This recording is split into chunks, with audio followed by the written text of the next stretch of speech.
Salut, c'est Rémi, bienvenue dans cette nouvelle vidéo. Aujourd'hui, je vais te présenter 3 raisons pour ne pas acheter du Bitcoin. Allez, c'est parti.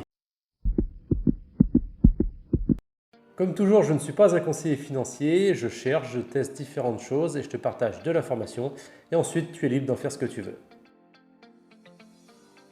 Alors la première raison pour ne pas investir dans un actif comme le Bitcoin, c'est tout simplement de ne pas connaître ce qu'il y a derrière. On ne te demande pas d'être un expert, mais au moins de te renseigner, de t'informer, de savoir comment fonctionne une blockchain et un petit peu tout l'écosystème du Bitcoin. En faisant tes propres recherches, tu vas pouvoir comprendre comment ça fonctionne et te faire ton propre avis et te définir justement si tu vas investir ou non dans cette technologie. Essaye de ne pas être le mouton qui suit le troupeau. C'est pas parce que les médias ou tes collègues te parlent du Bitcoin à un moment donné et qu'il faut absolument se jeter dessus. Voilà, fais bien attention aux personnes que tu suis, encore une fois. Même moi, j'ai pas de boule de cristal. Tu l'auras compris, je suis un pro crypto, un pro Bitcoin.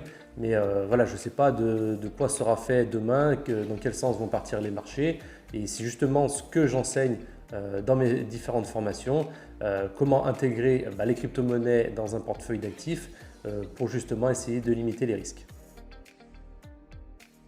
La deuxième raison qui peut te pousser justement à ne pas acheter du Bitcoin, c'est que c'est un actif qui est encore jeune. Ça fait un peu plus de 10 ans qu'il existe et il n'est pas régulé encore par les États. La bonne nouvelle, c'est qu'on peut toujours espérer que le cours du Bitcoin augmente encore dans les prochaines années parce qu'étant donné que c'est une technologie qui est encore jeune et qui n'est pas stabilisée, son cours peut évoluer et prendre encore de la valeur. Si tu as peur, tu peux toujours attendre avant d'acheter du Bitcoin. Le problème, c'est que si le cours continue d'évoluer à la hausse comme ça a été le cas ces dernières années, tu auras un retour sur investissement qui sera beaucoup moins important. Alors, on a très peu d'historique sur le Bitcoin, mais si on regarde son cours depuis 2012, on se rend compte quand même qu'il a évolué de plus 570 000%. Donc, je pense qu'il y a très peu d'actifs qui ont une telle performance en si peu de temps. En tout cas, on espère tous que ça ne va pas s'arrêter là et que le cours va continuer d'évoluer à la hausse. Alors le fait que le Bitcoin ne soit pas régulé, ça peut te faire peur et je le comprends tout à fait. Maintenant, dis-toi aussi que c'est une force, c'est le principe même du Bitcoin, c'est-à-dire que c'est de faire un échange, une transaction monétaire entre deux personnes, donc on appelle ça une transaction pair à pair, qui est décentralisée, c'est-à-dire qu'il n'y a pas une entité qui vient contrôler tout ça. Par contre, il y a tout un écosystème qui s'est mis en place autour du Bitcoin et des autres crypto-monnaies, notamment à travers des plateformes d'échange. Et évidemment, c'est sur ce point-là que les États peuvent commencer à mettre leur nez dedans, à contrôler et à réguler toutes ces entités qui gravitent autour. La troisième raison qui peut t'empêcher d'investir dans le Bitcoin, c'est ce qu'on appelle la volatilité. Donc la volatilité, c'est le fait que les cours évoluent, donc que ce soit à la baisse ou à la hausse, de façon rapide. Par exemple, le Bitcoin il peut perdre 10 ou 20% de sa valeur en quelques heures. Ça, c'est quelque chose de vraiment courant et qu'on voit un petit peu moins sur les autres marchés financiers.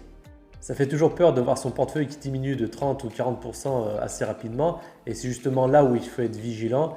Le problème, c'est qu'il y a beaucoup de personnes qui ne sont pas initiées et qui se jettent un petit peu les yeux fermés dans le Bitcoin et qui ne sont pas prévenus, qui ne sont pas aptes à faire face à ce genre de situation. Si tu n'as pas les épaules assez solides, alors surtout n'investis pas dans le Bitcoin. Je te remercie d'avoir regardé cette vidéo jusqu'au bout. Si ça t'a plu, je te laisse mettre un pouce et t'abonner à cette chaîne si ce n'est pas déjà fait.